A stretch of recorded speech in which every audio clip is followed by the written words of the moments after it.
Yang pertama apa dia Nabi kata tadi? Qaumum ma'ahum siyatun ka'adnabil baqar yadribuna bihan nas. Satu kaum, satu golongan manusia, ada juga ulama tafsirkan pihak pemerintah, ya, orang yang berkuasa, di tangan mereka ada cambuk ataupun rotan ataupun apa-apa saja alat untuk pukul manusia.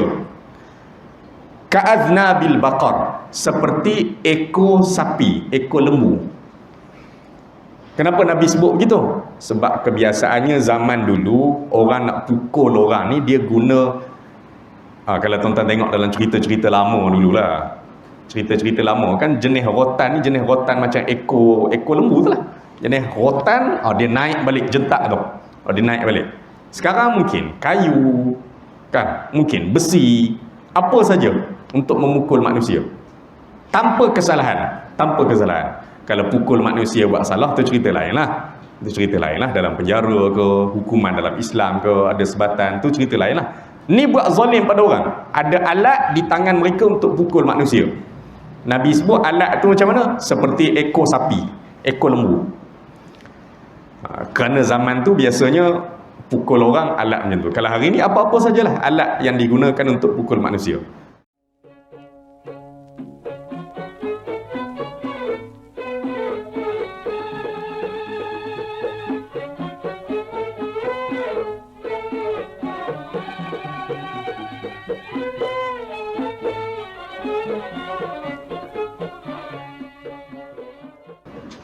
Assalamualaikum warahmatullahi ta'ala wabarakatuh. Al-Fatihah. A'udzubillahi minasyaitonir rajim. Bismillahirrahmanirrahim. Alhamdulillahi rabbil alamin. Ar-Rahmanir Rahim. Maliki yaumiddin. Iyyaka na'budu wa iyyaka nasta'in. Ihdinas siratal mustaqim. Siratal ladzina an'amta 'alaihim ghairil maghdubi 'alaihim waladdallin.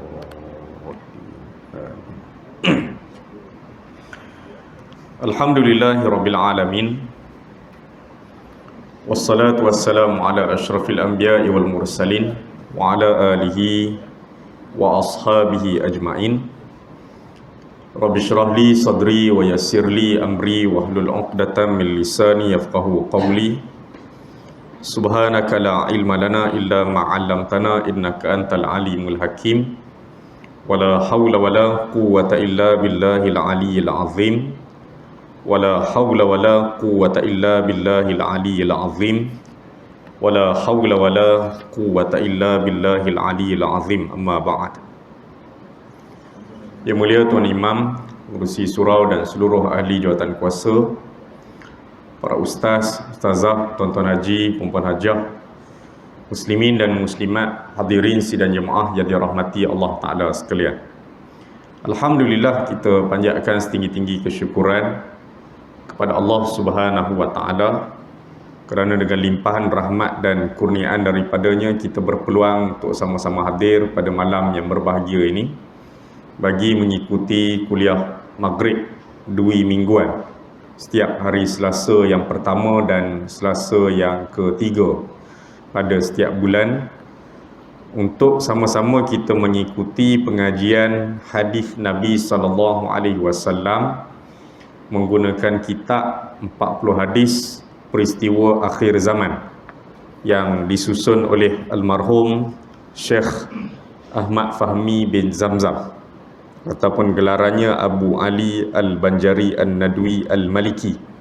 Mudah-mudahan Allah Ta'ala mengampuni dan merahmati pengarang kitab kita ini yang telah meninggalkan kita beberapa tahun yang lepas. Alhamdulillah tuan-tuan sekalian, malam ni kita bertemu pada malam tahun baru 2024 dan ni kuliah saya yang pertama lah. Kuliah saya yang pertama untuk tahun baru ini.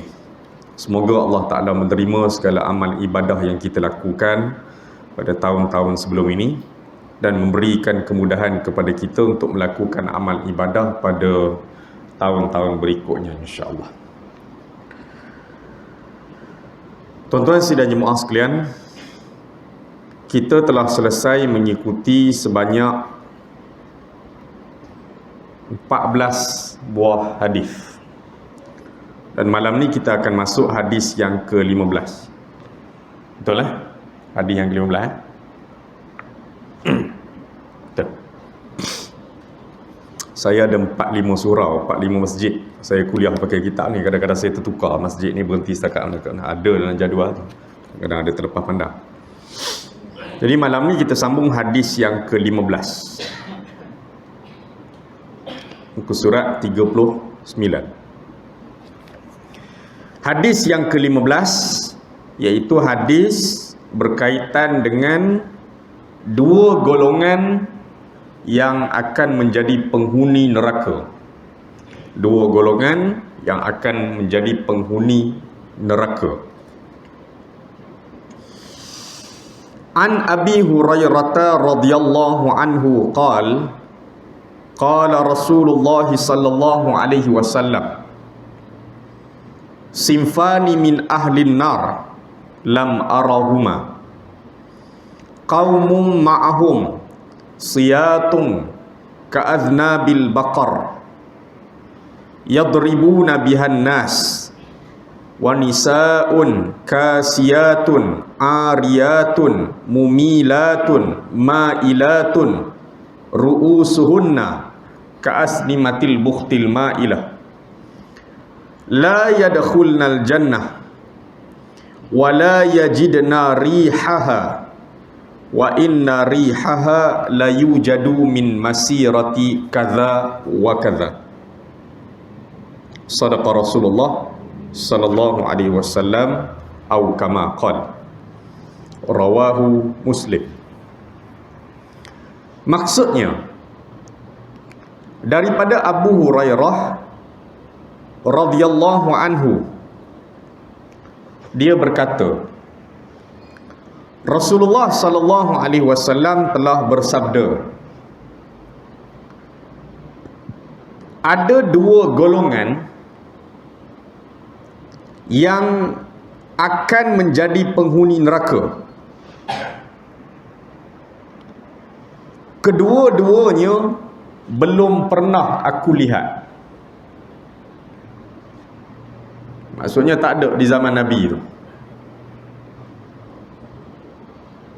Yang pertama, golongan ataupun penguasa, pemimpin yang mempunyai cambuk, alat untuk pukul manusia lah, cambuk, bagaikan ekor sapi, ekor lembu, yang digunakan untuk memukul orang. Itu yang pertama. Tak ada zaman Nabi ni. Lepas Nabi wafat muncul ini. Yang kedua, orang perempuan yang pakai pakaian tapi seolah-olah bertelanjang. Mereka berlenggang-lenggok waktu berjalan, mengayun-ngayunkan bahu, menggerak-gerakkan bahu. Kepala mereka ada sanggul. Di atas kepala mereka sanggul yang tinggi, bagaikan bonggol di atas belakang unta. Atas unta tu ada bonggol. Bonggol unta tu selalu orang hias. Unta tu ada bonggol dua, ada bonggol satu. Atas bonggol tu orang buat hiasan. Jadi kepala orang perempuan ni tinggi tu, sanggulnya tinggi tu macam bonggol unta, dihias di atas kepala dia tu tinggi, bagaikan bonggol, yakni ponok unta yang condong. Kedua-dua golongan ini tidak akan masuk syurga dan tidak akan mencium bau harum syurga. Sesungguhnya bau harum syurga itu sudah boleh tercium daripada jarak perjalanan yang sangat jauh. Bau wangi syurga tu boleh dicium daripada jarak perjalanan yang jauh. Tak sampai lagi syurga, daripada jauh lagi dah boleh cium. Tapi dua golongan ni, bau syurga pun mereka tak dapat bau, apatah lagi masuk dalam syurga. Dua golongan ni. yang Nabi kata tidak ada zaman aku tak sempat lihat. Ada bila? Lepas Nabi wafat. Lepas Nabi wafat. Hadis riwayat Imam Muslim. Tuan-tuan sidang jemaah sekalian, malam ni kita bertemu dengan sebuah hadis Nabi SAW, hadis sahih yang diriwayatkan oleh Imam Muslim. Sumbernya daripada sahabat Nabi iaitu Abu Hurairah. Dan Abu Hurairah dengar daripada Nabi SAW. Baik, tuan-tuan sekalian. Kita selalu dengar perkataan hadis sahih. Hadis sahih, hadis dhaif, hadis maudhu'. Kan? Biasa kita dengar tu. 3 perkataan tu kita biasa dengar tu. Hadis sahih. Kemudian hadis sahih tu pun dia ada peringkat-peringkat dia lagi. Kemudian ada hadis dhaif. Kemudian hadis maudhu'. Banyak lagi pecahan-pecahan dalam ilmu hadis tu. Hadis sahih ni hadis yang betul lah. Maksudnya betul-betul datang daripada mulut Nabi. Itulah asasnya, begitulah. Bila sebut hadis sahih ni maksudnya hadis yang betul-betul Nabi yang ucapkan benda tu, ataupun Nabi yang melakukan perbuatan itu. Itulah makna dia secara umumnya begitu. Kemudian hadis dhaif. Hadis dhaif, dhaif ni maksudnya lemah. Tak kuat. Tak kuat. Kemudian ada hadis maudhu'. Maudhu' ni maksudnya hadis palsu. Orang reka, kemudian orang sandarkan kepada Nabi. Ya, jadi malam ni kita jumpa ni hadis sahih. Hadis sahih. Apa ciri-ciri hadis sahih? Banyak. Antaranya ciri-ciri hadis tu hadis sahih, perawi dia tu mesti lengkap. Perawi maknanya apa dia? Orang yang meriwayatkan cerita tu. Dia dapat daripada siapa? Dia dapat daripada siapa? Orang ni dapat daripada orang ni dapat daripada tok guru dia dapat daripada tok guru dia, yang ni dapat daripada orang ni dapat daripada ni. Lah sekali sampai pada siapa? Sampai pada Nabi. Tu kita panggil perawi ataupun periwayat. Orang yang meriwayatkan cerita tu, dia kutip daripada siapa? Yang ni kutip daripada siapa? Ni kutip daripada siapa? Ambil daripada siapa? Dia tak boleh putus. Sebab tu bila kita baca hadis, dia ada perkataan an tu, an tu maknanya daripada orang ni. An Rasulullah sallallahu alaihi wasallam. Dia tak boleh putus tu. Periwayat hadis tu tak putus. Bila an daripada tiba-tiba tengah-tengah tu kosong. Terus lompat kepada orang yang berikutnya, perawi yang berikutnya. Bila tengah-tengah kosong, bermakna syarat hadis sahih sudah jatuh. Kerana salah satu daripada syarat hadis sahih apa dia? Perawinya mesti lengkap. Perawi dia mesti lengkap. Periwayat hadis tu mesti lengkap. Cuma kalau tuan-tuan tengok dekat kitab kita malam ni, tak boleh lah. Tak boleh lah tuan-tuan. Sebab kitab kita ni ringkasan. Kitab kita ni, tuan-tuan tengok dekat bawah tu, dia tulis apa dia? Hadis riwayat Imam Muslim. Imam Muslim ni hidup zaman bila? Imam Muslim ni hidup 200 tahun selepas Nabi wafat. Imam Muslim ni hidup 200 tahun lebih selepas daripada Nabi wafat. Jadi pengarang kitab kita ni, Ustaz Fahmi Zamzam ni, dia hanya tulis hadis ni diriwayatkan oleh Imam Muslim. Sumbernya daripada sahabat Nabi Abu Hurairah. Jadi siapa dia pula tengah-tengah tu, banyak-banyak tu. Di antara Imam Muslim sampai Abu Hurairah tu mesti ada orang. Cuma kitab kita ni dia tak masukkanlah nama semua tu. Tuan-tuan nak dapat nama semua tu, tuan-tuan nak dapat nama tu daripada mana? Perawi-perawi semua tu. Tuan-tuan kena buka dalam kitab hadis Imam Muslim. Dalam kitab hadis Imam Muslim tu, Imam Muslim tulislah, aku meriwayatkan hadis ni daripada orang ni riwayatkan hadis ni daripada orang ni ambil daripada orang ni ambil daripada ni, sampailah pada nama sahabat Nabi dalam kitab kita ni, Abu Hurairah. Cuma kitab kita ni ringkas, jadi dia tak tulislah semua nama perawi tu. Kalau tulis nama perawi tu penuh lah. Mungkin ada 5-6 nama tengah-tengah ni di antara Imam Muslim ni. Di antara Imam Muslim nak sampai kepada sahabat Nabi bernama Abu Hurairah tu mungkin ada 5-6 nama. Jadi tuan-tuan nak tengok nama-nama tu kat mana? Tuan-tuan kena buka kitab Imam Muslim, Sahih Muslim. Dalam tu adalah. Baik, tu syarat perawi, syarat hadis sahih. Apa dia? Perawinya mesti lengkap. An sampai pada Nabi. Satu. Yang kedua, syarat hadis tu hadis sahih, bukan sekadar perawi dia mesti lengkap. Bukan sekadar perawi dia, periwayat dia saja mesti lengkap. Banyak lagi kosong depan ni, cuma mari ke depan. Bakat duduk celah lorong tu jadi Yang kedua, apa dia syarat hadis sahih? Selain daripada perawi dia mesti lengkap, perawi dia mesti tidak bermasalah. Kalau lengkap, cantik dah, nama tu lengkap, an daripada, okey, lengkap, selesai? Belum. Perawi itu mesti orang yang tidak bermasalah. Masalah daripada sudut apa dia? Akhlak. Masalah daripada sudut apa? Ingatan mesti kuat. Kalau lengkap nama perawi itu, an daripada, tiba-tiba ada seorang perawi,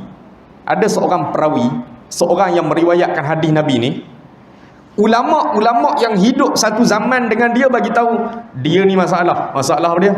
Dia ni cakap suka berbohong. Siapa cakap? Ulama-ulama yang hidup satu zaman dengan dia. Maka hadis ni bermasalah. Kerana apa dia? Salah seorang periwayat hadis itu akhlaknya tak bagus. Ulama-ulama yang hidup sezaman dengan dia mengatakan dia kuat berbohong. Ataupun apa dia? Dia tidak amanah, akhlaknya buruk, dia suka buat benda yang menjatuhkan maruah. Akhlak lah tu. Tak boleh. Walaupun perawi lengkap, tapi ada salah seorang perawi tu akhlak tak bagus. Ataupun apa lagi? Perawi lengkap, an lengkap semua. Tiba-tiba ada seorang perawi ni, ulama yang hidup satu zaman dengan dia mengatakan dia ni lemah ingatan. Dia kalau cerita apa-apa kat kita, mesti cerita dia tak lengkap. Macam kita sembang kedai kopi Macam kita sembang kedai kopi. Dia sembang rancak dengan kita. Lala kita tanya dia, cerita ni dengar kat siapa? Dia mula garu kepala. Oi, saya pun tak berapa ingat dia lama punya cerita ni. Problem. Kalau benda kabur, benda-benda tak jelas, khasnya melibatkan maruah orang dan sebagainya, lebih baik tak payahlah cerita. Kenapa dia? Banyak dah benda kita tak ingat dah. Cerita 20 tahun lepas dah. Sudahlah tu. Tutup buku lah. Jadi perawi itu lengkap. Tiba-tiba ada seorang perawi, ada seorang periwayat, ulama-ulama yang sezaman dengan dia bagi tahu dia ni masalah. Masalah dia masalah ingatan. Cerita dia banyak terputus-putus. Cerita dia banyak yang tak lengkap. Bermakna dia problem. Problem apa dia? Ada kemungkinan dia sampaikan hadis kepada kita pun hadis yang tak lengkap. Ada kemungkinan sampai hadis kepada dia sampaikan pada kita tu tak lengkap dia sampaikan kerana dia masalah ingatan. Rupanya syarat hadis sahih ni cukup ketat. Cukup ketat tuan-tuan sekalian. Bila dia tak cukup syarat hadis sahih, dia akan turun dia jadi hadis dhaif, hadis lemah dan sebagainya. Dan mungkin sampai satu tahap dia boleh jadi hadis palsu, hadis yang rupanya orang reka. Orang reka. Tengok nama periwayat hadis itu, perawi-perawi itu, ni masalah, yang ni masalah, ni masalah, ni masalah. Ada kemungkinan ni orang reka je ucapan ni. Bukan Nabi yang pernah ucapkan itu. Begitu keadaan dia. Jadi malam ni kita jumpa ni hadis sahih. Riwayat Imam Muslim. Riwayat Imam Muslim. Imam Muslim ambil daripada tok guru dia dengar daripada tok guru dia, orang ni ambil daripada orang ni ambil daripada ni, sampai kepada sahabat Nabi nama Abu Hurairah. Abu Hurairah dengar daripada Nabi. Nabi kata ada dua golongan manusia yang akan jadi penghuni neraka. Lam arahuma. Maksud lam arahuma tu maksudnya apa dia? Aku tidak melihat mereka berdua. Lam arahuma tu maksudnya aku tidak melihat dua golongan ini. Maknanya dua golongan ni tak ada zaman Nabi. Nabi tak sempat tengok dua golongan ni zaman Nabi. Ada bila? Lepas Nabi wafat lah. Mungkin zaman para sahabat, zaman tabi'in, tabi'in, apatah lagi zaman kita akhir ni. Lagilah banyak apa benda yang Nabi maksudkan ni. Yang pertama apa dia Nabi kata tadi? Qaumum ma'ahum siyatun ka'adnabil baqar yadribuna bihan nas. Satu kaum, satu golongan manusia, ada juga ulama tafsirkan pihak pemerintah, ya, orang yang berkuasa, di tangan mereka ada cambuk ataupun rotan ataupun apa-apa saja alat untuk pukul manusia. Ka'adnabil baqar, seperti ekor sapi, ekor lembu. Kenapa Nabi sebut begitu? Sebab kebiasaannya zaman dulu orang nak pukul orang ni dia guna kalau tuan-tuan tengok dalam cerita-cerita lama dululah, cerita-cerita lama kan jenis rotan ni jenis rotan macam ekor lembu tu lah. Jenis rotan, dia naik balik jentak tu. Dia naik balik. Sekarang mungkin kayu kan, mungkin besi, apa saja untuk memukul manusia tanpa kesalahan. Kalau pukul manusia buat salah tu cerita lain lah. Dalam penjara ke, hukuman dalam Islam ke, ada sebatan, tu cerita lain lah. Ni buat zalim pada orang, ada alat di tangan mereka untuk pukul manusia. Nabi sebut alat tu macam mana? Seperti ekor sapi, ekor lembu. Kerana zaman tu biasanya pukul orang alat macam tu. Kalau hari ni apa-apa sajalah alat yang digunakan untuk pukul manusia. Yang kedua, Nabi kata golongan yang akan menjadi penghuni neraka tu siapa dia? Orang perempuan yang pakai pakaian tapi macam bertelanjang. Orang perempuan yang pakai pakaian tapi macam bertelanjang. Jalannya lenggang-lenggok, menggoyang-goyangkan bahunya, rambutnya dihias dengan hiasan yang tinggi, sanggulnya tinggi, seperti hiasan di atas bonggol unta. Mereka tidak akan masuk syurga dan tidak akan dapat cium bau syurga. Walaupun bau syurga itu boleh dicium daripada jarak yang sangat jauh perjalanan, sudah boleh cium bau syurga. Tapi dua golongan ni mereka tak akan dapat cium bau syurga. Bukan kata masuk, cium bau syurga pun tak dapat. Ya, tuan-tuan sekalian. Baik. Kita tengok pengarang kitab ni, dia punya keterangan daripada pengarang kitab ni.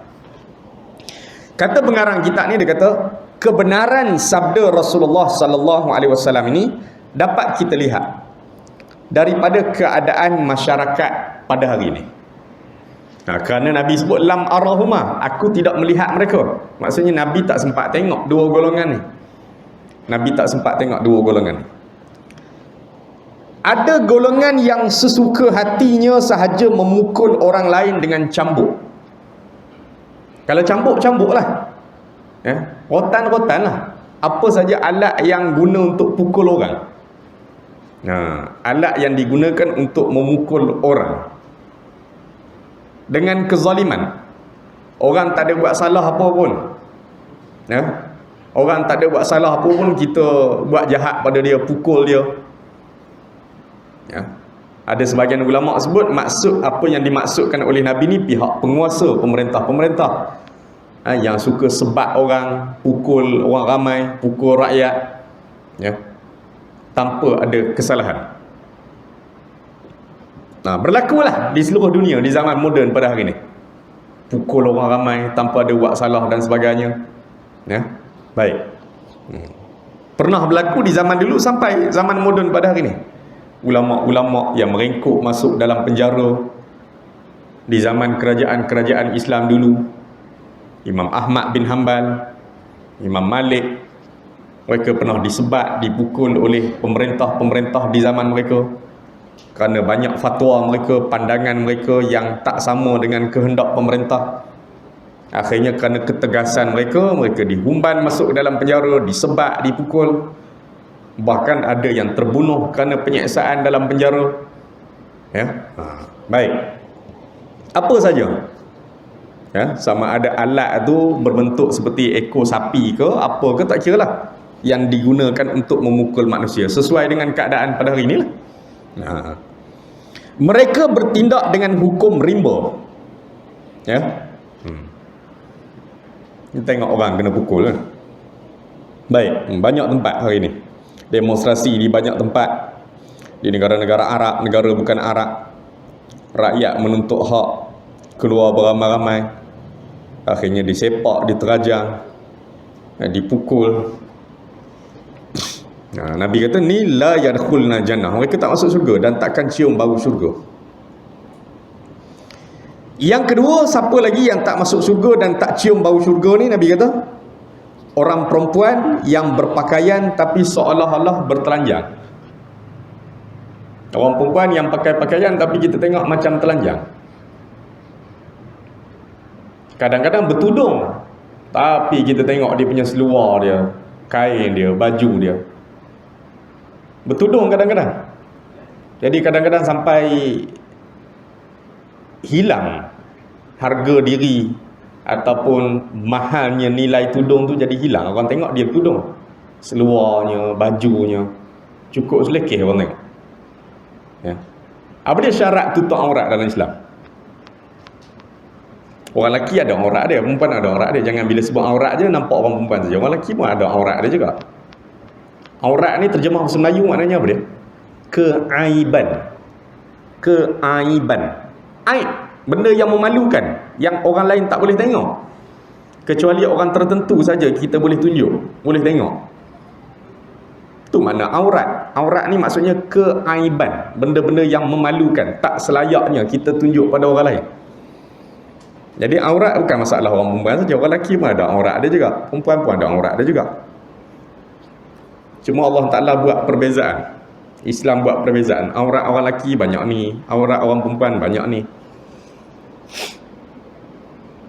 Tapi kalau kita letakkan cara fikir kita sebagaimana kumpulan hak asasi manusia pada hari ini yang memperjuangkan kebebasan melampau ni.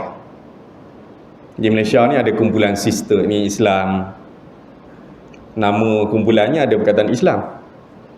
Tapi mereka lah yang suka menuntut benda-benda kebebasan melampau ni. Kerana dia terpengaruh dengan kebebasan di negara-negara barat. Jadi akhirnya muncul orang Islam yang menuntut kebebasan yang melampau. Sehingga mereka beranggapan banyak peraturan dalam Islam ni zalim kepada satu pihak. Contohnya apa dia? Dalam bab menutup aurat. Peraturan dalam Islam ni zalim pada orang perempuan. Tengok orang perempuan kena tutup aurat, banyak orang lelaki sikit. Sebab apa jadi macam tu? Pertama, kerana kita mengambil makna kebebasan daripada pihak barat. Daripada pihak barat. Islam ajar kebebasan. Allah Ta'ala bangkitkan Nabi di tengah-tengah masyarakat Arab jahiliah. Kerana apa dia? Nak membebaskan mereka lah. Nak membebaskan mereka. Mereka jadi hamba berpuluh tahun, dikawal oleh tuan-tuan mereka. Maka Nabi datang untuk membebaskan mereka. Islam yang ajar kebebasan. Tapi Islam ajar kebebasan mesti ada limit, mesti ada batas. Kita bukan haiwan. Kalau kita nak menuntut kebebasan tanpa ada limit, tanpa ada batas, kita akan jadi binatang. Binatang nak bebas, dia tak perlu ada limit, dia tak ada batas, dia tak ada border, dia tak ada sepadan. Tak apa, kenapa dia haiwan. Dia haiwan. Islam beri kebebasan kepada manusia, tapi mesti ada limit, mesti ada batas. Kalau tak, dia akan rosak. Jadi pertama sebab apa? Ada sebahagian di kalangan orang Islam faham makna kebebasan tu dengan makna yang difahami oleh barat. Yang kedua, ada sebahagian orang Islam beranggapan peraturan dalam Islam ni zalim. Tutup aurat orang perempuan banyak, laki sikit. Jadi zalim peraturan Islam. Puncanya kenapa dia? Kerana kita faham makna zalim dengan makna yang tak betul. Lawan zalim apa dia? Adil kan? Adil lawan dia zalim. Zalim lawan dia adil. Apa makna adil? Masyarakat kita faham adil maknanya apa dia? Sama rata. sama banyak. Sama banyak. Itu problem dia. Problem dia, kita faham adil tu maknanya sama banyak. Sama banyak. Kalau dia dapat banyak tu, mesti yang ni pun dapat banyak tu. Itu punca dia. Sebab kita faham makna adil tu sama rata ataupun sama banyak. Sebut adil ni teringat arwah Ustaz Ismail kamu. Ustaz Ismail kamu kalau dalam kuliah dia selalu duduk ulang benda ni. Dia kata anak laki beli songkok, anak perempuan pun beli songkok juga. Orang tanya, kenapa pakcik yang lelaki beli songkok, yang perempuan pun beli songkok? Adil. Ustaz Ismail kamu kan cakap cakap jauh. Dia kata adil, dia kata yang lelaki beli songkok, yang perempuan beli songkok. Tu bukan adil pakcik, tu bangang dia. Ustaz Ismail kamu suka cakap itu. Orang faham makna adil tu mesti yang ni dapat sama, yang ni pun dapat sama. Islam letakkan makna adil bukan begitu. Adil maksudnya apa dia? Meletakkan satu kena pada tempatnya. Letakkan satu kena pada tempatnya. Anak lelaki beli songkok lah, kepiah. Anak perempuan beli tudung lah. Itulah adil. Jadi orang akan sebut ayah dia adil. Apa makna adil? Meletakkan satu kena pada tempat. Meletakkan satu kena pada tempat. Anak lelaki beli songkok, beli kepiah. Anak perempuan tudung lah. Seorang anak darjah 6, seorang anak darjah 1. Beli aiskrim bagi seorang satu. Seorang satu. Yang darjah 1 pun bagi satu, yang darjah 6 pun bagi satu aiskrim. Adil? Tak betul. Yang darjah 1 tu nak habiskan satu aiskrim tu, tak habis-habis dia. Sampai meleleh tapak tangan ni. Yang darjah 6, ngak habis. Lagi dia ambil adik dia punya pula. Sebab kita faham adil tu sama banyak. Padahal hak ni kena bagi lebih sikit. Kenapa dia? Dia makan laju, dia makan banyak. Yang ni satu pun meleleh ke tapak tangan lagi. Begitulah masalah aurat antara orang lelaki dengan orang perempuan. Ni perbincangan hadis kita malam ni. Kalau kita bincang tentang masalah kenapa aurat orang lelaki banyak, orang lelaki sikit, aurat orang perempuan banyak, jadi peraturan Islam zalim? Tak, itulah adil. Itulah adilnya Allah. Allah Ta'ala buat peraturan tu sesuai, kena pada tempatnya. Kena pada tempatnya. Bentuk tubuh fizikal orang lelaki, bentuk tubuh fizikal orang perempuan tak sama. Tak sama. Ada bahagian tubuh badan orang perempuan yang Allah Ta'ala jadikan berbeza dengan orang lelaki. Ada tubuh badan orang lelaki yang bentuk fizikalnya berbeza dengan orang perempuan.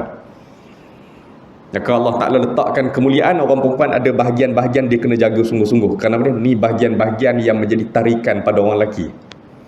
Bila orang lelaki boleh tengok? Bila mereka berkahwin nanti mereka boleh tengok. Mereka boleh tengok. Mereka boleh pegang, mereka boleh sentuh. Kadang-kadang bagi contoh-contoh yang payah-payah sangat, orang bukan nampak. Orang bukan nampak. Kena bagi contoh hak mudah-mudah. Kalau kuliah di kampung, kena bagi contoh-contoh macam tu. Kita tanam pokok cempedak. Bila start keluar je putik cempedak tu, putik nangkuh, kita pun bungkus. Nak bagi apa dia? Tak bagi tupai makan, tak bagi bulat tebuk. Nak bagi buah nangka, buah cempedak tu elok, kita pun bungkus. Apa bungkus? Biarlah macam tu. Kenapa jaga? Kerana ni barang mahal. Bungkus elok-elok. Lepas siap makan, makanan tak habis, kita pun ajar anak kita tutup dengan tudung saji. Tutup dengan tudung saji ataupun pergi simpan dalam peti sejuk. Apa tutup dengan tudung saji? Biarlah duduk atas meja macam tu. Kenapa tutup? Buka. Di antara makanan yang terbuka dengan makanan yang tertutup, mana lebih elok? Makanan tertutup. Dia bukan susah pun nak faham soal kenapa Allah Ta'ala buat peraturan pakaian-pakaian ni. Sebagaimana makanan, di antara benda tertutup dengan benda terbuka, mana elok? Benda tertutup. Dia lebih terjaga. Kerana dia dah jadi bahan santapan mata orang. Orang dah tengok dah bentuk tubuh anak dara kita. Orang dah tengok dah batang tubuh isteri kita, punggung isteri kita. payudara isteri kita, orang tengok belaka dah. Jadi apa benda mahal lagi? Tak ada mahal dah. Patutnya benda tu mahal untuk kita, tiba-tiba isteri kita dah buka, dah bagi orang lain tengok, ada apa benda lagi? Maka itulah dalam Islam makna adil, meletakkan satu kena pada tempatnya.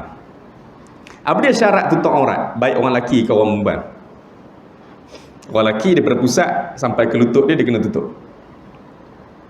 Tu kita dalam mazhab Syafi'i begitulah. Daripada pusat sehingga ke lutut. Pusat kena tutup, bukan pusat dan lutut. Lagi dia tutup pusat dengan lutut saja, tengah tak tutup kacau bila.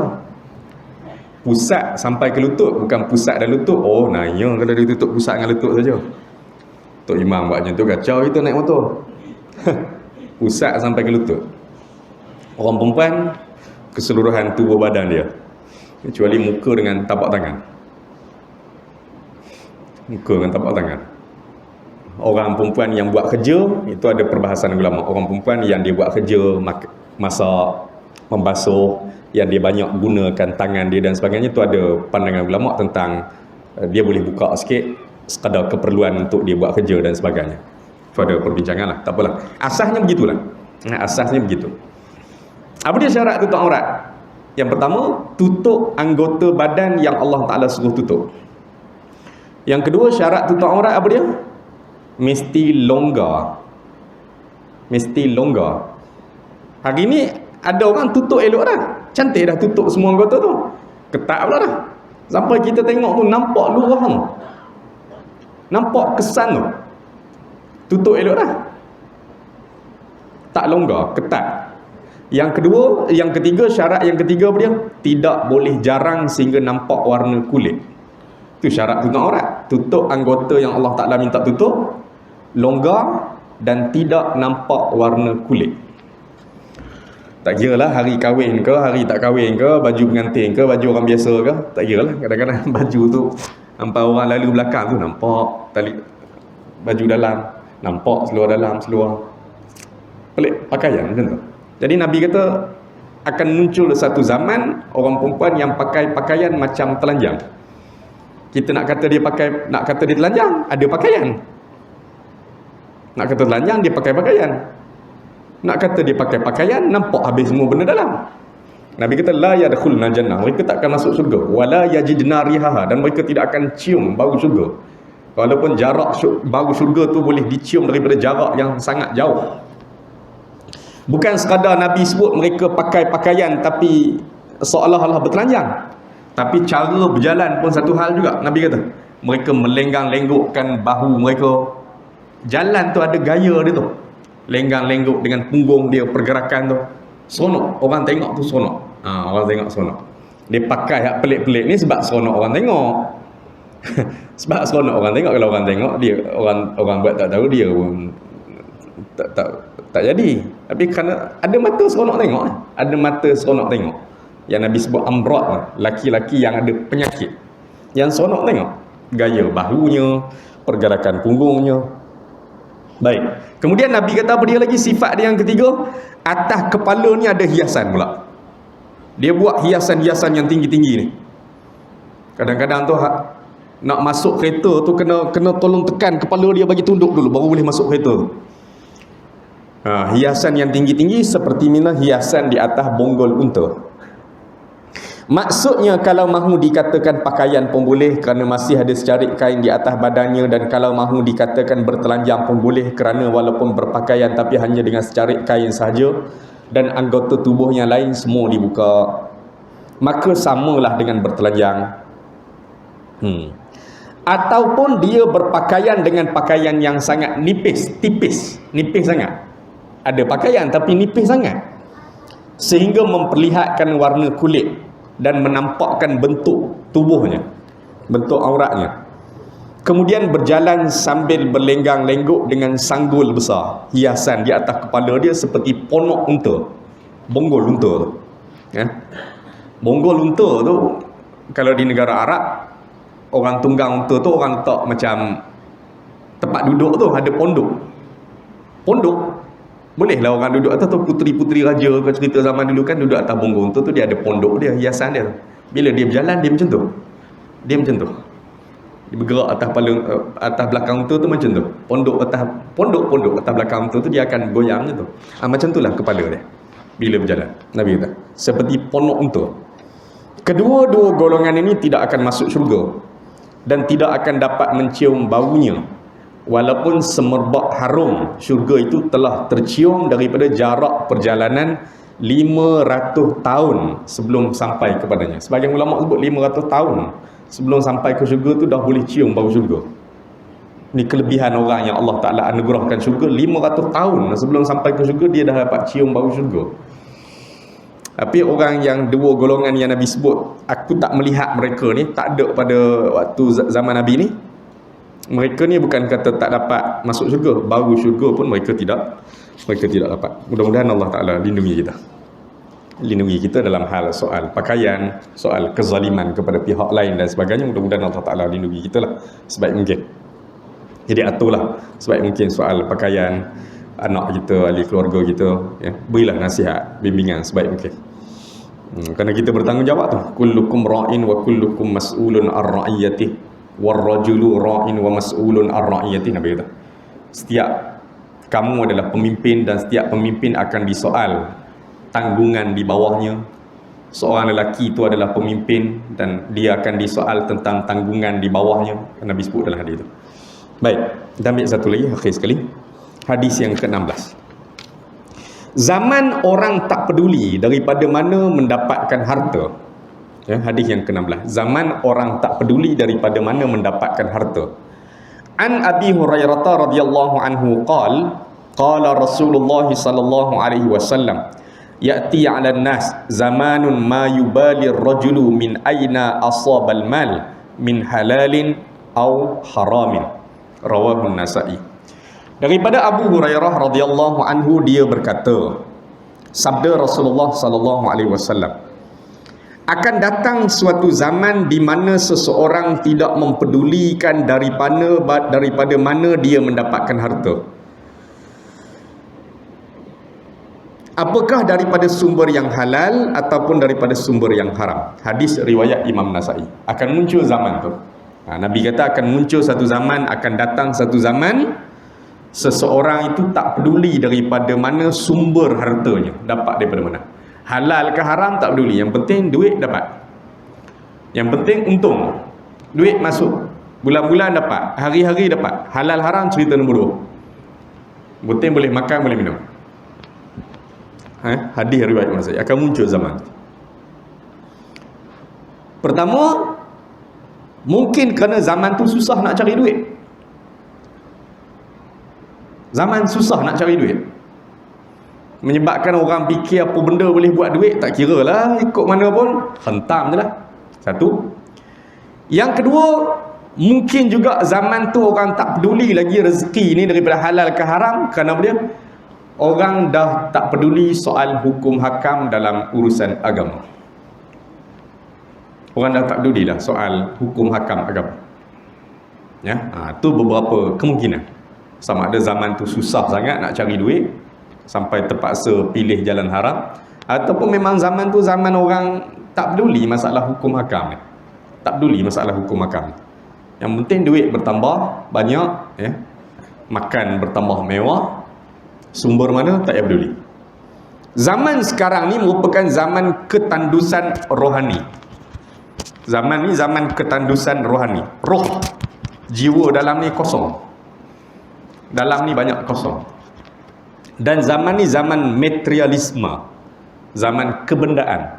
Zaman orang hidup cari benda.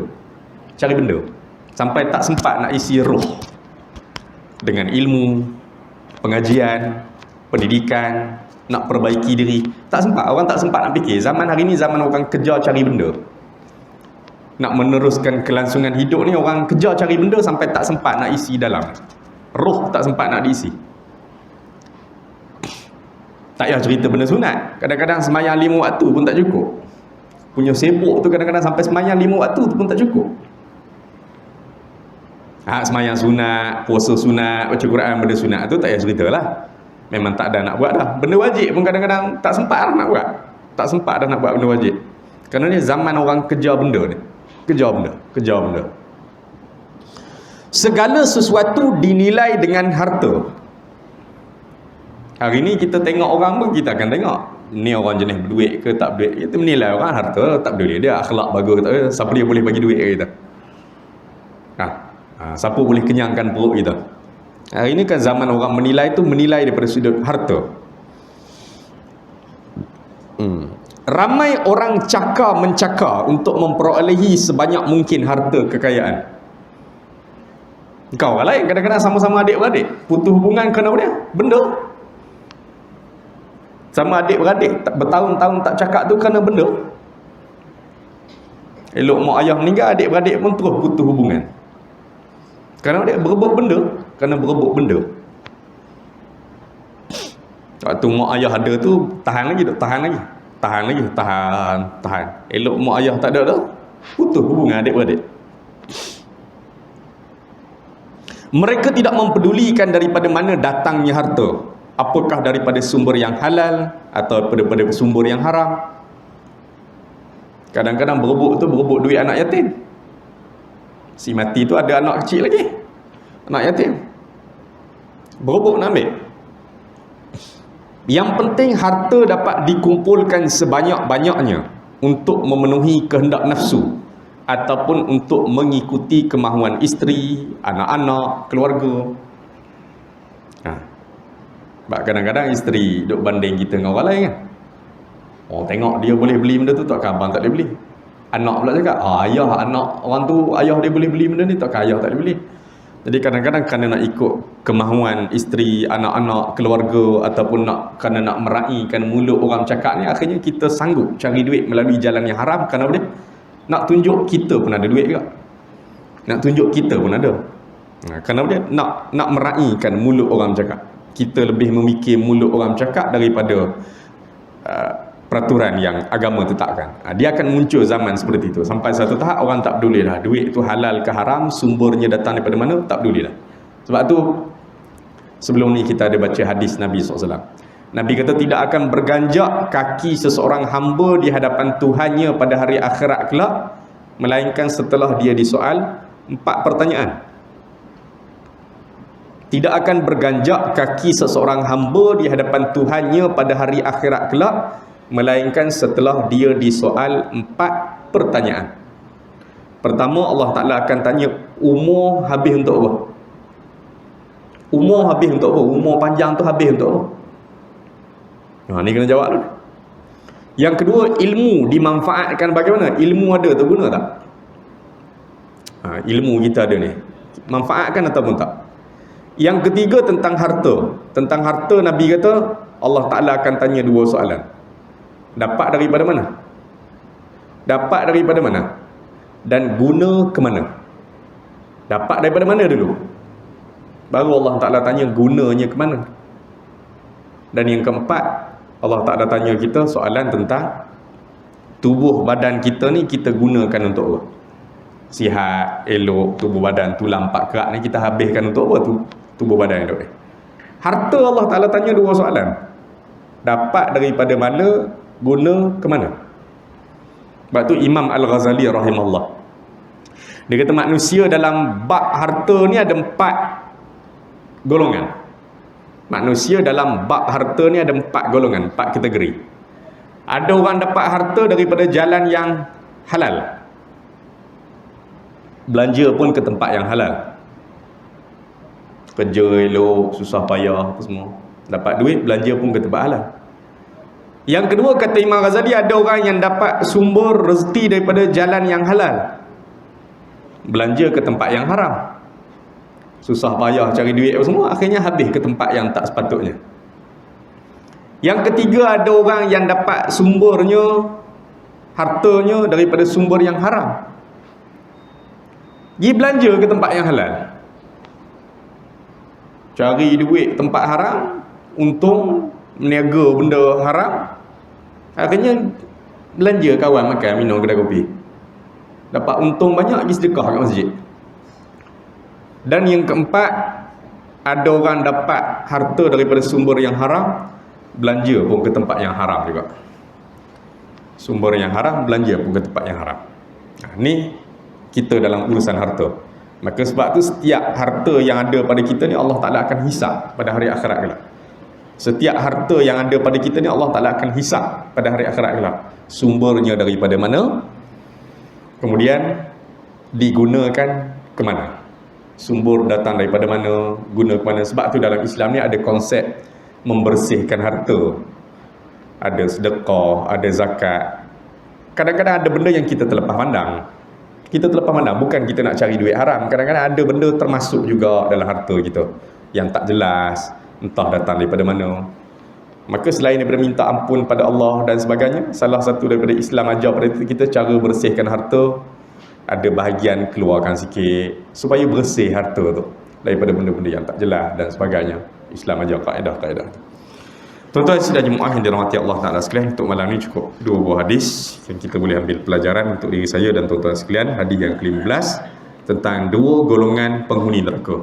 Jadi sama-sama kita doa supaya Allah Ta'ala jadikan ahli keluarga kita ahli keluarga yang baik, dan kita hidup dalam masyarakat tak perlu cepat sangat. Tak perlu cepat sangat nak hukum, tengok keluarga orang tu tak bagus, cepat sangat kita nak hukum. Apa dia ni, suami tak nasihat isteri, apa dia ni, ayah tak nasihat anak. Jangan cepat sangat. Kita tak tahu apa benda usaha dia dah buat. Kadang-kadang kawan tu bertumpuh lumuh dah, macam-macam dah nasihat isteri dia. Kadang-kadang ayah tu macam-macam benda dah nak nasihat pada anak dia. Maka kita sebagai jiran, tetangga, kawan-kawan dan sebagainya dalam masyarakat tak perlu cepat sangat nak hukum orang. Cepat sangat nak hukum orang. Tengok anak orang perangai tak tentu hala sikit, kita mula dah, apa ayah dia ni tak pernah tegur anak ke? Tengok isteri orang macam ni, kita cepat sangat. Laki tak pernah cakap apa ke kat bini dia ni? Jangan cepat sangat. Kita tak tahu apa doa dia pada Allah. Kita tak tahu apa usaha bertumpuh lumuh dia dah buat. Kita tak tahu. Kita tak tahu. Maka kerja kita sama-sama doa, sama-sama doa, sama-sama perbaiki, sama-sama beri nasihat. Islam aja kaedahnya sedemikian. Tuan-tuan sidang jemaah yang dirahmati Allah Ta'ala sekalian, cukup sekadar itu dulu untuk malam ni. 2 buah hadis, hadis ke-15 dan hadis yang ke-16. Mudah-mudahan Allah Ta'ala pelihara kita sebaiknya, insya-Allah. Allah Ta'ala alam. InsyaAllah kita bertemu dalam pertemuan akan datang. Allah Ta'ala alam. Aku qouli hadza wa astaghfirullahal azim li wa lakum. Assalamualaikum warahmatullahi ta'ala wabarakatuh. تبنا إلى الله ورجعنا إلى الله